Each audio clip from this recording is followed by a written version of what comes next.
নমস্কার বন্ধুরা, আপনাদের সকলকে চটপটে রান্নাঘরে স্বাগত। সকলকে স্বাগত জানিয়ে শুরু করব আমার আজকের রেসিপি। আমার আজকের রেসিপি নিরামিষ ঝিঙে বড়ির ঝোল। নিরামিষ দিনে কিন্তু দুপুরের গরম গরম ভাতের সঙ্গে এরকম হালকা পাতলা ঝিঙে বড়ির ঝোল খেতেও কিন্তু দারুণ লাগে। তাহলে চলুন দেখে নেওয়া যাক। প্রথমে গ্যাস অন করে একটা কড়াই বসিয়ে দিয়েছি। কড়াইতে দিয়ে দিলাম 1 টেবিল চামচ সর্ষের তেল। তারপরে তেলটা ভালো করে কড়াইয়ের মধ্যে ছড়িয়ে দিলাম। তেলটা যখন গরম হয়ে গেছে তখন তেলের মধ্যে দিয়ে দিলাম 7 পিস বড়ি। আমি এখানে হাতে তৈরি করা বিউলির ডালের বড়ি নিয়েছি। এই বড়িগুলো কিন্তু খেতে দারুণ টেস্টি হয়। তারপরে বড়িগুলো যখন এরকম লালচে রং করে ভেজে নেওয়া হয়ে গেছে তখন বড়িগুলো কড়াই থেকে তুলে নিলাম।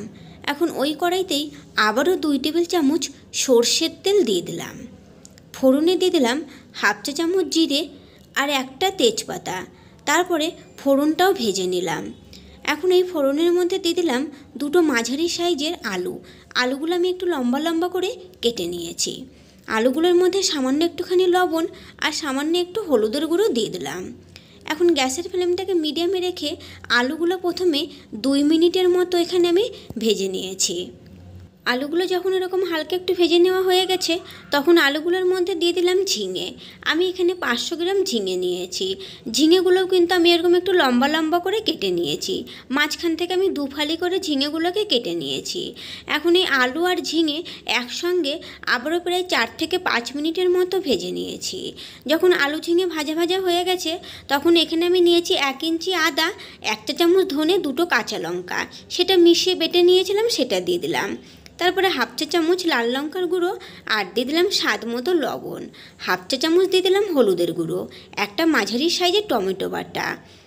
আলুগুলো ভাজার সময় সামান্য একটুখানি লবণ হলুদ দিয়েছিলাম, তাই সেটা বুঝেই বাকি আর লবণ আর হলুদের গুঁড়োটা দিয়ে দিলাম।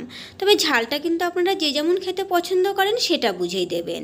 আমি এখানে 2টো কাঁচা লঙ্কার 1/2 চা চামচ লাল লঙ্কার গুঁড়ো ব্যবহার করেছি। তারপরে দেখুন যখন মশলাগুলো এরকম একটু ভালোভাবে কষে গেছে তখন দিয়ে দেবো জল। আমি এখানে 1.5 কাপ পরিমাণে জল দিয়ে দিলাম। তবে জলের পরিমাণটা কিন্তু আপনারা যে যেমন ঝোলটা রাখতে চান সেটা বুঝেই দেবেন। আবারও একবার নেড়েচেড়ে মিশিয়ে নিলাম।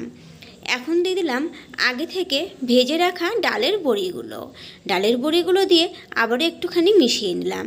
গ্যাসের ফ্লেমটাকে মিডিয়ামে রেখে এখন ঢেকে দিলাম প্রায় 6 থেকে 7 মিনিটের জন্য। 7 মিনিট পরে ঢাকাটা তুলে নিলাম। এখন দিয়ে দিলাম 1 চা চামচ ভাজা জিরের গুঁড়ো। ভাজা জিরের গুঁড়োটা দিয়ে আবারও একবার নেড়েচেড়ে মিশিয়ে নিলাম।